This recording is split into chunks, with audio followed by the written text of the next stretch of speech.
नमस्कार दोस्तों, स्वागत है आप सभी का हमारे YouTube चैनल आर के योजना पर।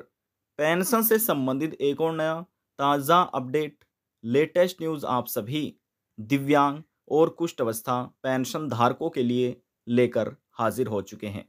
राज्य सरकार द्वारा पहले दिव्यांग और कुष्ठ अवस्था लाभार्थियों के बैंक खाते में पेंशन राशि को ट्रांसफ़र कर दिया गया था। पहले पेंशन राशि ट्रांसफ़र की गई, उसके बाद सरकार द्वारा नई पेंशन लिस्ट भी जारी हो चुकी है वर्ष 2023 और 24 की।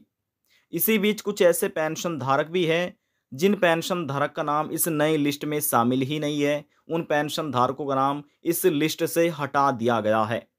क्या आपका नाम इस नई पेंशन लिस्ट में है या फिर नहीं है? घर बैठे ही ऑनलाइन अपने मोबाइल फ़ोन से कैसे आप इस लिस्ट में अपना नाम चेक कर सकते हैं या देख सकते हैं? वे सभी जानकारी डिटेल वाइज में हम आपको बताने जा रहे हैं। वीडियो की शुरुआत करने से पहले हमारा आपसे निवेदन है, यदि आप हमारे चैनल पर पहली बार आए हैं तो चैनल को सब्सक्राइब ज़रूर कर लीजिएगा। साथ ही बेल आइकन के बटन को प्रेस करना ना भूलें, ताकि जो हमारी वीडियो का नोटिफिकेशन है वह सबसे पहले आपको प्राप्त हो और आप सबसे पहले ही उसका लाभ उठा सकें। चलिए वीडियो की शुरुआत कर लेते हैं। दिव्यांग और कुष्ठ अवस्था पेंशन लिस्ट में अपना नाम कैसे चेक करें, वह जानकारी आपको दे देते हैं। दिव्यांग या कुष्ठ अवस्था पेंशन धारक नई पेंशन लिस्ट 2023 या 24 में अपना नाम कैसे देख सकते हैं, कैसे चेक कर सकते हैं, वह जानने के लिए सबसे पहले आपको अपने मोबाइल फ़ोन में गूगल क्रोम ब्राउज़र को ओपन कर लेना है, जैसे हमने ओपन किया हुआ है। यहाँ पर आने के बाद आपको लिखना है यूपी पेंशन। जी हाँ, यूपी पेंशन आपको लिखना है और इसको सर्च कर देना है। जब आप सर्च कीजिएगा, लिखा मिलेगा यूपी पेंशन स्कीम, इसी पर आपको क्लिक करना है। जब आप इस पर क्लिक कीजिएगा तो आपके सामने कुछ इस तरह का इंटरफेस ओपन हो जाएगा। यहाँ पर आपको लिखा मिलेगा एकीकृत सामाजिक पेंशन पोर्टल। अब इसमें से देखिए नीचे आइए। नीचे आने के बाद यहाँ पर आपको लिख रहा है दिव्यांग पेंशन। इसके नीचे लिखा हुआ है योजना के विषय में, तो इस पर आपको क्लिक करना है योजना के विषय पर। हमने क्लिक किया और हमारे सामने अगला पेज ओपन हो चुका है। अब यहाँ से आप पढ़ सकते हैं दिव्यांग एवं कुष्ठ अवस्था पेंशन योजना। दिव्यांग एवं कुष्ठ अवस्था पेंशन योजना योजना के विषय में आवेदन का प्रारूप ऑनलाइन आवेदन करें। यदि कोई व्यक्ति हैं अपनी पेंशन बनवाना चाहते हैं तो यहाँ पर क्लिक करके ऑनलाइन आप अप्लाई भी कर सकते हैं। उससे पहले आपको नियम पेंशन के समझने होंगे। आवेदक लॉगिन यहाँ पर लिखा हुआ है। ठीक है, यहाँ पर जो पुराने पेंशन धारक है पहले से ही पेंशन का लाभ ले रहे हैं, यदि वह अपनी पेंशन एप्लीकेशन फॉर्म की डिटेल जानना चाहते हैं, इन्फॉर्मेशन लेना चाहते हैं, तो यहाँ पर क्लिक करके अपनी आईडी लॉगिन करके देख सकते हैं। नीचे आइएगा, यहाँ पर लिखा है पेंशनर सूची। अब देखिए पेंशनर सूची 2023-24 की सरकार द्वारा जारी कर दी गई है। पहले तो 3-3 हज़ार रुपये लाभार्थियों बैंक खाते में ट्रांसफर किए गए, उसके बाद ये नई पेंशन लिस्ट जारी की गई है। हम इस पर क्लिक कर देते हैं। आपको भी क्लिक करना होगा लिस्ट में अपना नाम देखने के लिए। नीचे आने के बाद देखिए यहाँ पर लिखा है दिव्यांग पेंशन जनपद वार सारांश। यहाँ पर पढ़ सकते हैं कुल लाभार्थी जिनकी पेंशन जारी की गई वित्तीय वर्ष 2023-24 के अंतर्गत लिखा हुआ है। अब इसमें से देखिए उत्तर प्रदेश में कुल 75 जनपद हैं। कुल टोटल 75 हैं। अब इसमें से जो भी आपका जनपद है या ज़िला है, उसका आपको चुनाव कर लेना है। हम यहाँ पर किसी एक पर क्लिक करके हमने किसी एक ज़िले का चुनाव किया और हमारे सामने कुछ इस तरह का इंटरफेस ओपन हो चुका है। अब देखिए जितने ग्रामीण क्षेत्र के अधीन आने वाले दिव्यांग या कुष्ठ अवस्था पेंशन धारक है, उन्हें यहाँ से क्लिक करके अपने विकास खंड का चुनाव करना होता है।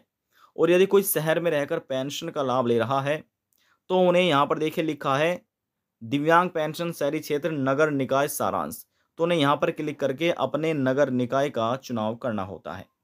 तो हम किसी एक पर क्लिक कर लेते हैं, तरीका एक जैसा ही है। हम यहाँ पर किसी एक विकास खंड का हमने चुनाव किया और हमारे सामने अगला पेज भी ओपन हो चुका है।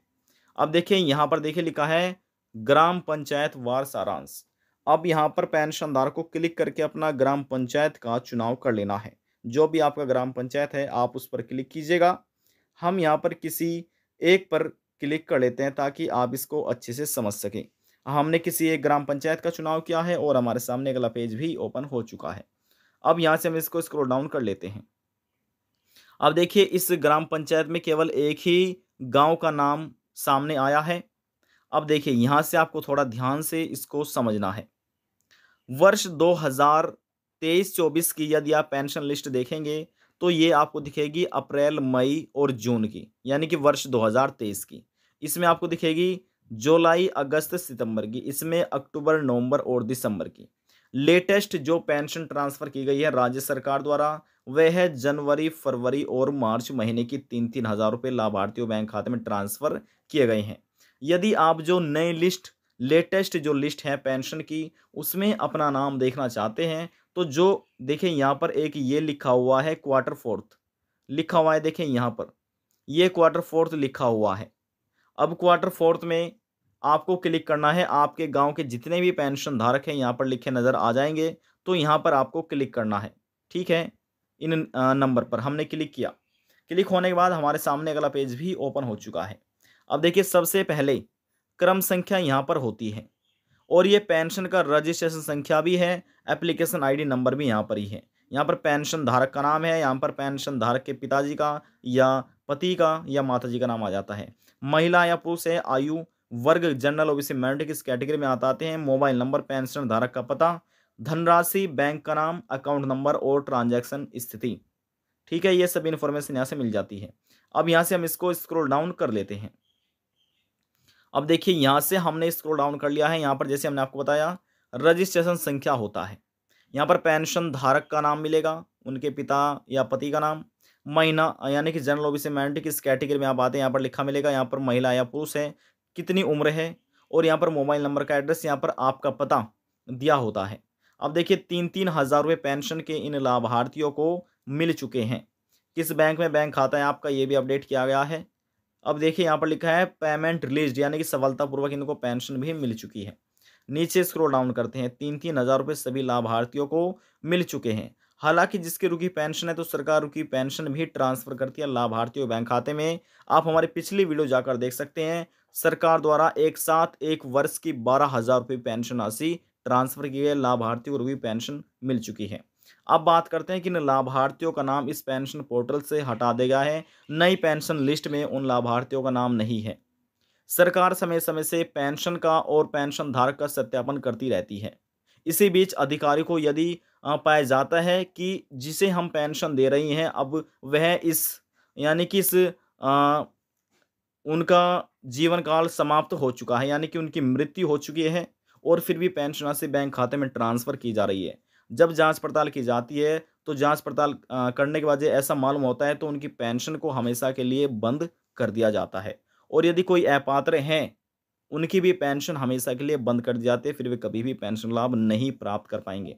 जो पात्र व्यक्ति हैं उन्हीं के बैंक खाते में ही सरकार पेंशन को ट्रांसफर समय समय से करती रहती है और समय समय से पेंशन का और पेंशन धारक का सत्यापन भी किया जाता है। तो इसी प्रकार से लिस्ट में अपना नाम देखना है। सबसे पहले यहाँ पर अपना नाम देखिए, अपने पिता या पति जी का नाम देखिए और इसी प्रकार से पूरी इन्फॉर्मेशन आपकी यहाँ से ही इस लाइन में ऐसे ही आप चेक कर सकते हैं। पेंशन लिस्ट में नाम कैसे देखें, पेमेंट स्थिति कैसे देखकर चेक कर सकते हैं, ये सभी इन्फॉर्मेशन हमने आपको बता दी है। यदि आपके मन में कोई सवाल है, डाउट है, पूछना चाहते हैं, नीचे कमेंट बॉक्स में आकर पूछ सकते हैं। सभी सवालों का जवाब आपको दे दिया जाएगा। और यदि आपको हमारी दी हुई जानकारी पसंद आई तो वीडियो को जरूर लाइक कर दीजिएगा। आपके एक लाइक से हमें बहुत ज़्यादा मोटिवेशन मिलता है।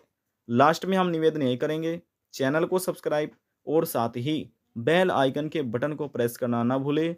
अब हम आपसे मिलते हैं नेक्स्ट वीडियो में एक और नई जानकारी के साथ। तब तक के लिए जय हिंद, जय भारत।